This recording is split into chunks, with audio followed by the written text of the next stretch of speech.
Persuasión, de Jane Austen.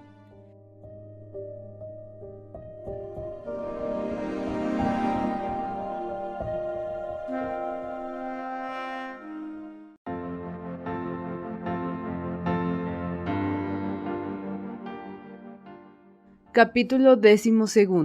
Ana y Enriqueta, las primeras en levantarse al día siguiente, acordaron bajar a la playa antes de desayunar. Llegaron a las arenas y contemplaron el ir y venir de las olas a las que la brisa del sudeste hacía lucir con toda la belleza que emitía una playa extensa. Alabaron la mañana, se regocijaron con el mar, gozaron con la fresca brisa y guardaron silencio hasta que Enriqueta súbitamente empezó a hablar. Oh sí, estoy convencida que, salvo raras excepciones, el aire del mar siempre es bueno. No cabe duda de que ha sido muy beneficioso para el Dr. Shirley después de su enfermedad, que tuvo lugar hace un año en la primavera. Él dice que un mes de permanencia en Lyme le ayuda más que todas las medicinas, y que el mar lo hace sentirse rejuvenecido. Pienso que es una lástima que no viva siempre junto al mar. Yo creo que debería dejar Uppercross para siempre y fijar su residencia en Lyme. ¿No le parece, Ana? ¿No cree usted como yo que sería lo mejor que podría hacer, tanto para él como para Mrs. Shirley? Él tiene primos aquí y muchos conocidos que harían la estadía de ella muy animada, y estoy segura de que ella estaría contenta de vivir en un lugar donde puede tener a mano los cuidados médicos en caso de volver a enfermar. En verdad creo que es muy triste que personas excelentes como el doctor y su esposa, que han pasado toda su vida haciendo el bien, gasten sus últimos días en un lugar como Uppercross, donde aparte de nuestra familia están alejados del mundo. Me gustaría que sus amigos le propusieran esto al doctor. En realidad creo que deberían hacerlo. En cuanto a obtener una licencia, creo que no habría dificultad dado su edad y su carácter. Mi única duda es que algo pueda persuadirlo a abandonar su parroquia. Es tan severo y escrupuloso, demasiado escrupuloso en realidad. ¿No piensa usted lo mismo, Ana? ¿No cree que es un error que un clérigo sacrifique su salud por deberes que podrían ser igualmente cumplidos por otra persona? Por otra parte, estando en Lyme, a una distancia de 17 millas, podría oír de inmediato las noticias de cualquier irregularidad que sobreviniere. Ana sonrió más de una vez para sí misma al oír estas palabras y se interesó en el tema, procurando ayudar a la joven como antes lo había hecho con Benwick, aunque en este caso la ayuda era sin importancia, pues ¿qué podía ofrecer que no fuera un asentimiento general? Dijo todo lo que era razonable y propio al respecto. Estuvo de acuerdo en que el señor Shirley necesitaba reposo. Comprendió cuán deseable era que tomara los servicios de algún joven activo y respetable como párroco, y fue tan cortés que insinuó la ventaja de que el dicho párroco estuviese casado. Me gustaría, dijo Enriqueta muy halagada por su compañera, me gustaría que Lady Russell viviera en Uppercross y fuera amiga del Dr. Shirley. He oído decir que Lady Russell es una mujer que influye fuertemente sobre todo el mundo. La considero una persona capaz de persuadir a cualquiera.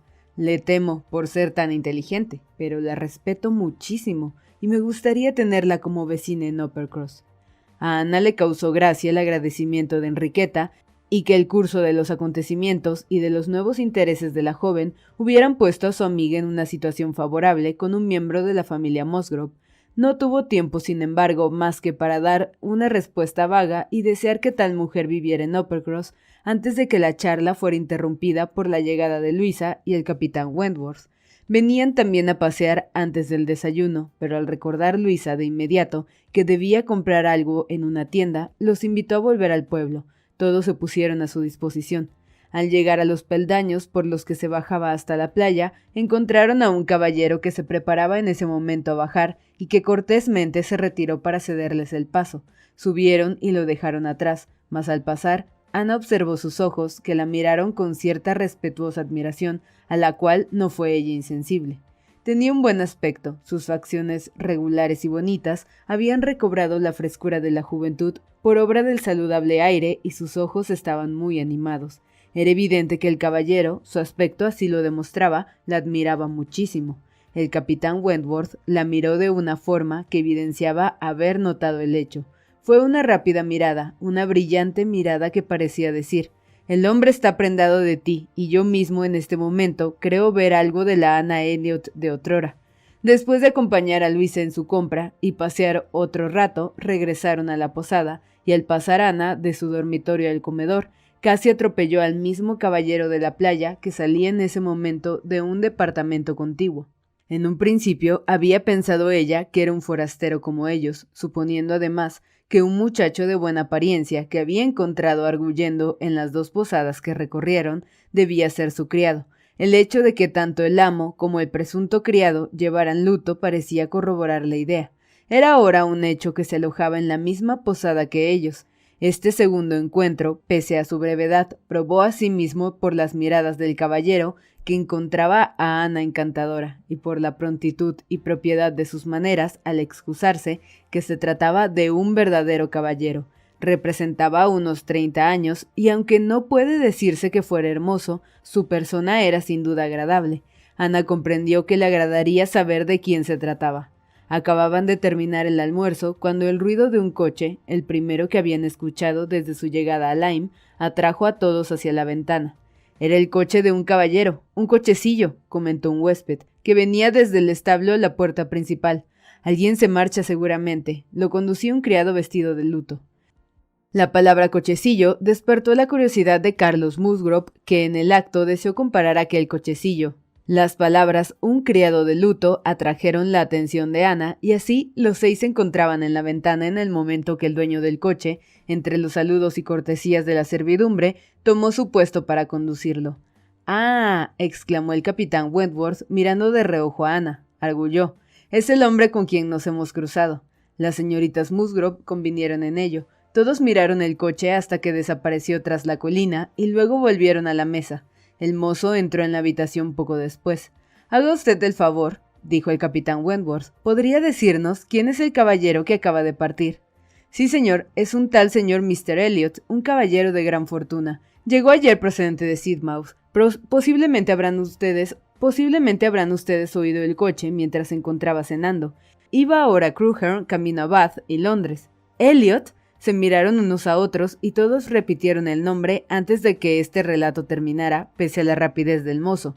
«¡Dios mío!», exclamó María. «Este Mr. Elliot debe ser nuestro primo. No cabe duda. Carlos, Ana, ¿no les parece a ustedes así? De luto tal como debe estar. Es extraordinario. En la misma posada que nosotros. Ana, este Mr. Elliot no es el próximo heredero de mi padre. Haga usted el favor», dirigiéndose al mozo. «¿No ha oído usted al criado decir si pertenecía a la familia Kellynch?»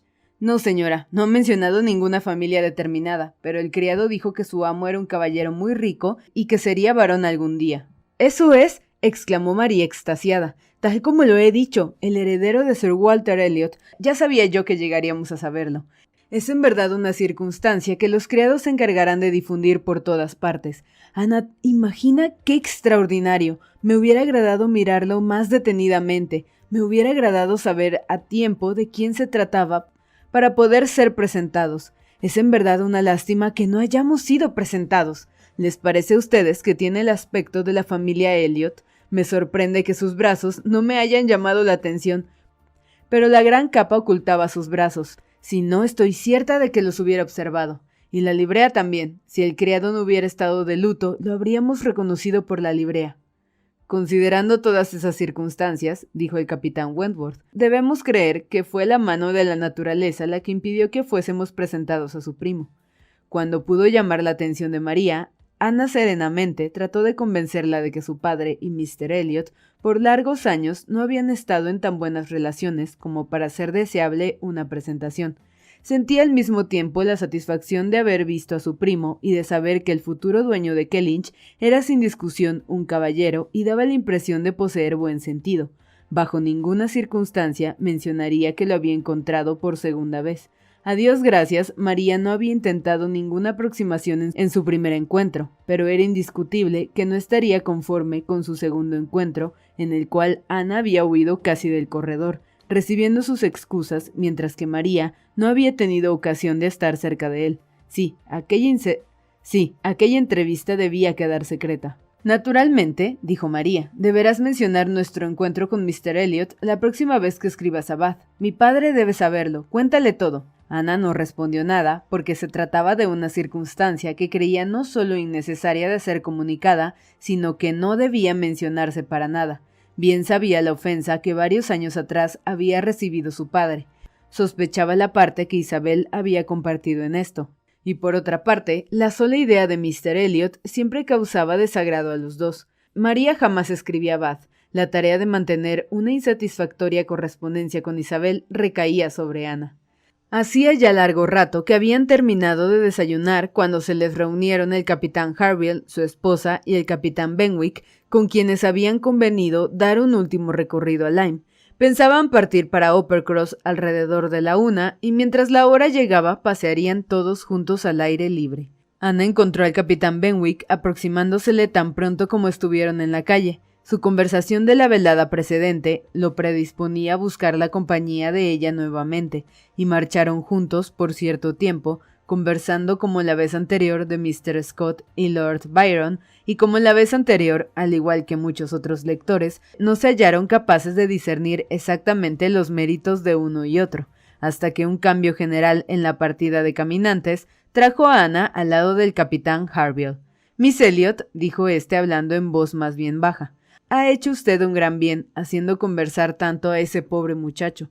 Desearía que pudiese disfrutar de su compañía más a menudo. Es muy malo para él estar siempre solo, pero ¿qué podemos hacer nosotros? No podemos por otra parte separarnos de él». «Lo comprendo», dijo Ana. «Pero con el tiempo, bien sabe usted qué gran influencia tiene el tiempo sobre cualquier aflicción, y no debe olvidar, capitán Harville, que nuestro amigo hace poco tiempo que guarda luto. Creo que sucedió el último verano, ¿no es así?»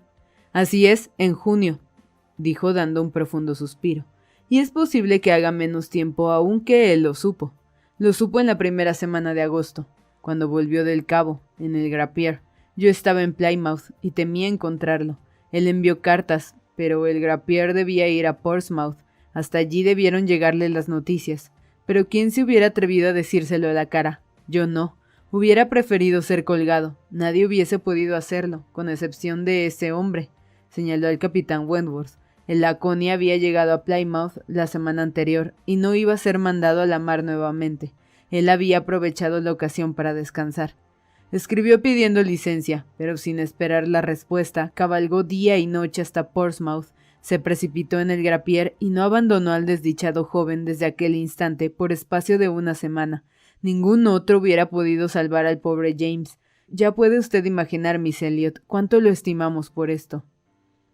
Ana parecía un poco confusa y respondió según se lo permitieron sus sentimientos, o mejor dicho, lo que él podía soportar, puesto que el asunto era para él tan doloroso que no pudo continuar con el mismo tema, y cuando volvió a hablar lo hizo refiriéndose a otra cosa. Mrs. Harville, juzgando que su esposo había caminado bastante cuando llegaran a casa, dirigió al grupo en lo que había de ser su último paseo. Deberían acompañar al matrimonio hasta la puerta de su residencia y luego regresar y preparar la partida. Según calcularon, tenían tiempo justo para todo eso, pero cuando llegaron cerca de Cobb, sintieron un deseo unánime de caminar por allí una vez más. Estaban tan dispuestos, y Luisa mostró pronto tanta determinación, que juzgaron que un cuarto de hora más no haría gran diferencia. Así pues, con todo el pesar e intercambio de promesas e invitaciones imaginables, se separaron del capitán y de la señora Harville en su misma puerta, y acompañados por el capitán Benwick, que parecía querer estar con ellos hasta el final, se encaminaron a dar un verdadero adiós a Cobb. Ana se encontró una vez más junto al capitán Benwick. Los oscuros mares azules de Lord Byron volvían con el panorama, y así Ana, de buena voluntad, prestó al joven cuanta atención le fue posible, porque pronto ésta fue forzosamente distraída en otro sentido. Había demasiado viento para que la parte alta de Cobb resultase agradable a las señoras, y convinieron en descender a la parte baja, y todos estuvieron contentos de pasar rápida y quietamente bajo el escarpado risco, todos menos Luisa. Debió ser ayudada a saltar allí por el capitán Wentworth. En todos los paseos que habían hecho, él debió ayudarla a saltar los peldaños, y la sensación era deliciosa para ella. La dureza del pavimento amenazaba esta vez lastimar los pies de la joven, y el capitán temía esto vagamente. Sin embargo, la esperó mientras saltaba, y todo sucedió a la perfección, tanto que para mostrar su contento, ella trepó otra vez de inmediato para saltar otra vez. Él la previno, temiendo que la sacudida resultase muy violenta, pero razonó y habló en vano. Ella sonrió y dijo: «Quiero y lo haré. Él tendió pues los brazos para recibirla, pero Luisa se apresuró la fracción de un segundo y cayó como muerta sobre el pavimento de la baja Cobb. No había herida ni sangre visibles, pero sus ojos estaban cerrados. No se escuchaba su respiración y su semblante parecía el de un muerto. Con qué horror la contemplaron todos. El capitán Wentworth, que la había levantado, se arrodilló con ella en sus brazos, mirándola con un rostro tan pálido como el de ella, en su agonía silenciosa. —¡Está muerta! ¡Está muerta! —gritó María abrazando a su esposo y contribuyendo con su propio horror a mantenerlo inmóvil de espanto. Enriqueta, desmayándose ante la idea de su hermana muerta, hubiera caído también al pavimento de no impedirlo Ana y el capitán Wenwick, que la sostuvieron a tiempo. —¿No hay quien pueda ayudarme? Fueron las primeras palabras de Wentworth, en tono desesperado y como si hubiera perdido toda su fuerza. —¡Acudan a él! —gritó Ana. —¡Por el amor de Dios, acudan a él! Dirigiéndose a Benwick. —Yo puedo sostenerla. Déjeme y vaya él. Frótenle las manos, los miembros. Aquí hay sales. Tómelas usted, tómelas. El capitán Benwick obedeció y Carlos, librándose de su esposa, acudió al mismo tiempo. Luisa fue levantada entre todos y todo lo que Ana indicó se hizo, pero en vano. El capitán Wentworth, apoyándose contra el muro, exclamaba en la más amarga consternación. —¡Oh, Dios mío! ¡Su padre y su madre! —¡Un cirujano! —dijo Ana. Él escuchó la palabra y su ánimo pareció renacer de pronto diciendo solamente «¡Un cirujano! ¡Eso es! ¡Un cirujano!». Se dispuso a partir cuando Ana sugirió «¿No será mejor que vaya el capitán Benwick? Él sabe dónde encontrar un cirujano». Cualquiera capaz de pensar en aquellos momentos había comprendido la ventaja de la idea y al instante todo esto pasaba vertiginosamente. El capitán Benwick había soltado en brazos del hermano la pobre figura desmayada y partía a la ciudad a toda prisa.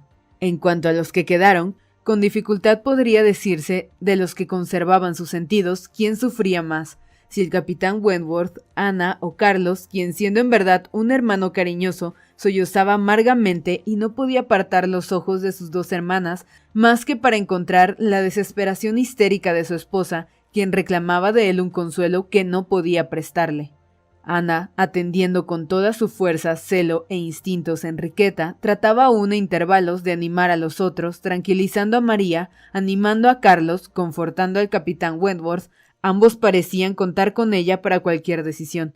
«¡Ana! ¡Ana!», clamaba Carlos. «¿Qué debemos hacer después? ¡Por Dios! ¿Qué debemos hacer?». Los ojos del capitán Wentworth estaban también vueltos a ella. «¿No es mejor llevarla a la posada?». «Sí, llevémosla suavemente hasta la posada». «Sí, a la posada», repitió el capitán Wentworth, algo aliviado y deseoso de hacer algo. «Yo la llevaré. Musgrove, encárguese usted de los demás». Pero entonces el rumor del accidente había corrido entre los pescadores y boteros de Cobb, y muchos se habían acercado a ofrecer sus servicios o a disfrutar de la vista de una joven muerta, mejor dicho, de dos jóvenes muertas que eso parecían, lo que por cierto era una cosa poco usual, digna de ser vista y repetida. A los que tenían mejor aspecto les fue confiada Enriqueta, quien a pesar de haber vuelto algo en sí, no era capaz aún de caminar sin apoyo. Así, con Ana a su lado y Carlos atendiendo a su esposa, se pusieron en marcha con sentimientos inenarrables sobre el mismo camino por el que hacía tan poco, habían pasado con el corazón rebosante. No habían salido de Cobb cuando los Harville se les reunieron. Habían visto pasar a toda prisa el capitán Benwick con un rostro descompuesto y habían sido informados de todo mientras se encaminaban al lugar. No obstante la conmoción, el capitán Harville conservaba sus miembros y su sentido común, que desde luego se volvían inapreciables en aquel momento. Una mirada cambiada entre él y su esposa resolvió lo que debían hacer. La llevarían a casa de ellos. Todos debían ir a su casa y esperarían allí la llegada del doctor.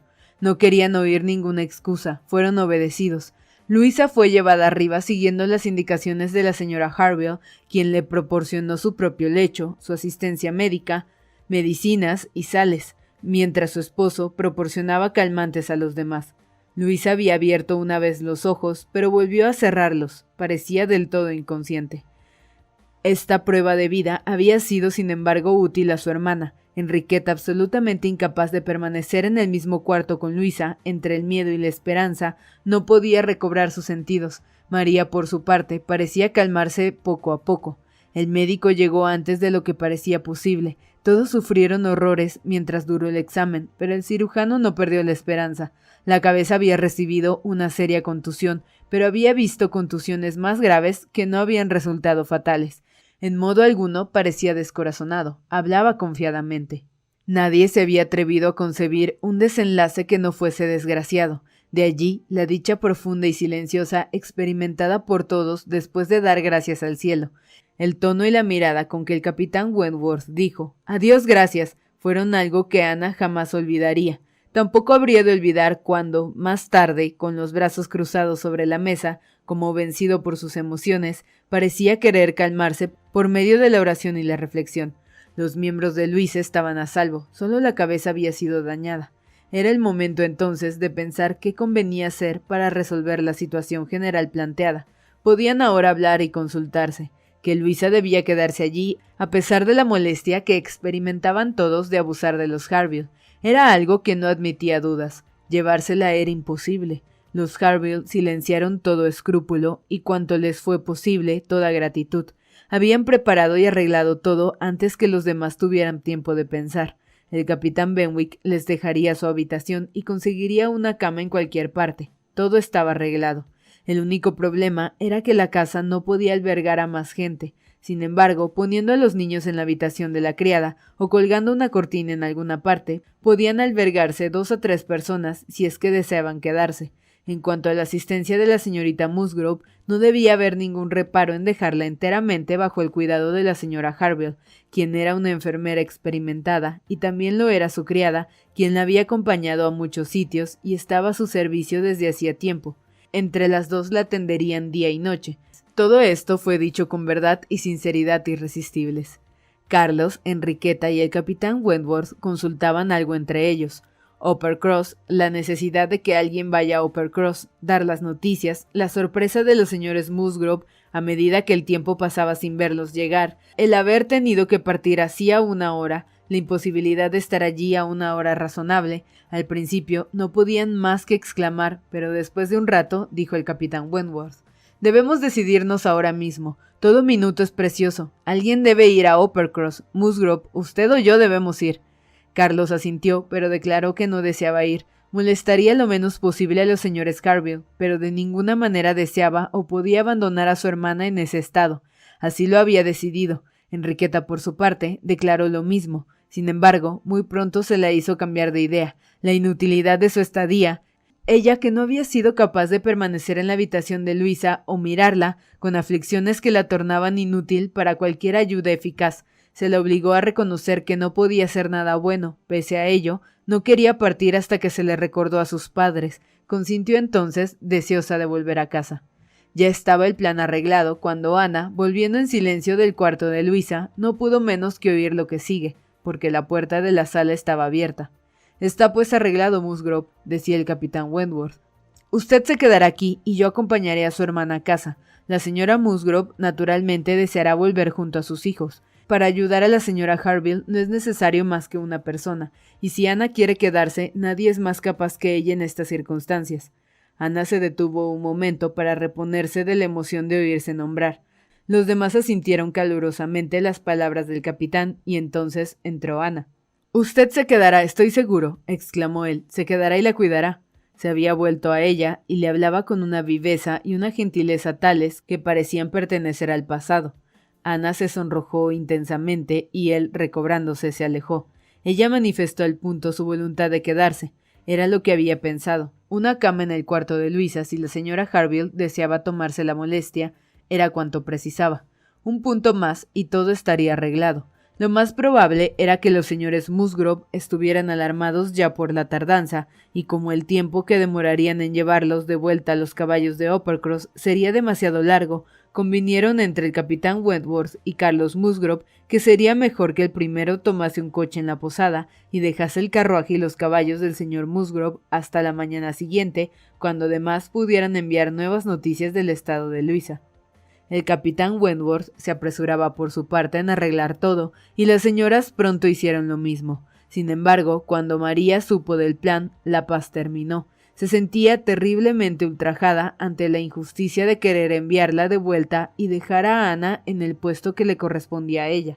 Ana, que no era parienta de Luisa, mientras que ella era su hermana, y le correspondía el derecho de permanecer allí en el lugar que debía ser de Enriqueta. por qué no había de ser ella tan útil como Ana, tener que volver a casa y para colmo sin Carlos, sin su esposo. No, aquello era demasiado poco bondadoso. Al poco rato había dicho más de lo que su esposo podía soportar, y como desde el momento en que él abandonaba el plan primitivo nadie podía insistir, el reemplazo de Ana por María se hizo inevitable. Ana jamás se había sometido de más mala gana a los celos y malos juicios de María, pero así debía hacerse. El capitán Benwick, acompañándola a ella, y Carlos a su hermana, partieron en dirección al pueblo. Recordó por un momento, mientras se alejaban, las escenas que los mismos parajes habían contemplado durante la mañana. Allí había oído ella los proyectos de Enriqueta para que el doctor Shirley dejase Uppercross. Allí habían visto por primera vez a Mr. Elliot. Todo desaparecía ante Luisa, para aquellos que se vieran envueltos en su accidente. El capitán Benwick era muy atento con Ana, y unidos por las angustias pasadas durante el día, ella sentía inclinación hacia él, y hasta cierta satisfacción ante el pensamiento de que esta era quizás una ocasión de estrechar su conocimiento. El capitán Wentworth los esperaba, y un coche para 4, estacionado para mayor comodidad en la parte baja de la calle, estaba también allí, pero su sorpresa ante el cambio de una hermana por la otra, el cambio de su fisonomía, lo atónito de sus expresiones, mortificaron a Ana, o mejor dicho, la convencieron de que tenía valor solamente en aquello que podía ser útil a Luisa. Procuró permanecer tranquila y ser justa. Sin los sentimientos de una Emma por su Enrique, hubiera atendido a Luisa con un celo más allá de lo común, por afecto a él. Esperaba que no fuera injusto el suponer que ella abandonaba tan rápidamente los deberes de amiga. Entretanto, ya estaba en el coche. Las había ayudado a subir y se había colocado entre ellas. De esta manera, en estas circunstancias, llena de sorpresa y de emoción, Ana dejó Lyme. Cómo transcurriría el largo viaje, en qué ánimo estarían, era algo que ella no podía prever. Sin embargo, todo pareció natural. Él hablaba, siempre con Enriqueta, volviéndose hacia ella para atenderla o animarla. En general, su voz y sus maneras parecían estudiadamente tranquilas. Evitar agitaciones en Enriqueta parecía lo principal. Solo una vez, cuando comentaba el desdichado paseo a Cove, lamentando haber ido allí, pareció dejar libres sus sentimientos. «No diga nada, no hable usted de ello», exclamó. «Oh Dios, no debí haberla dejado en fatal momento seguir su impulso. Debí cumplir con mi deber, pero estaba tan ansiosa y tan resuelta. Querida, encantadora Luisa». Ana se preguntó si no pensaría él que muchas veces vale más un carácter persuasivo que la firmeza de un carácter resuelto. Viajaba a toda velocidad. Ana se sorprendió de encontrar tan pronto los mismos objetos y colinas que suponía más distantes. La rapidez de la marcha y el temor al final del viaje hacían parecer el camino mucho más corto que el día anterior.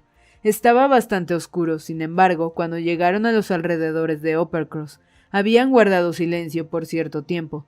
Enriqueta se había recostado en el asiento con un chal sobre su rostro, llorando hasta quedarse dormida. Cuando ascendían por la última colina, el capitán Wentworth habló a Ana. Dijo con voz recelosa: «He estado pensando lo que nos conviene hacer. Ella no debe aparecer en el primer momento.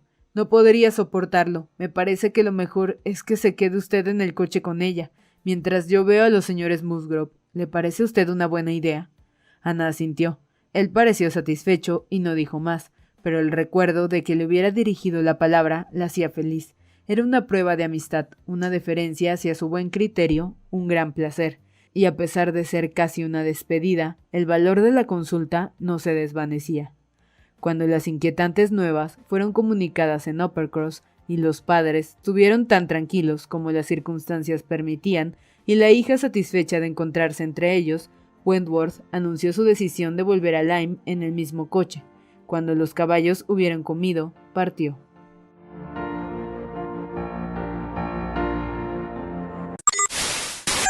Si te ha gustado esta historia, dale like, compártela y suscríbete a nuestro canal. Tenemos capítulos nuevos todos los lunes, miércoles y viernes. También nos puedes seguir en nuestras redes sociales, Facebook, Instagram y Twitter. Encontrarás los links en la caja de descripción, así como toda la información sobre el texto que acabas de escuchar. También puedes dejarnos en los comentarios recomendaciones de libros que deberíamos producir. Agradecemos tu apoyo y esperamos que formes parte de nuestra comunidad.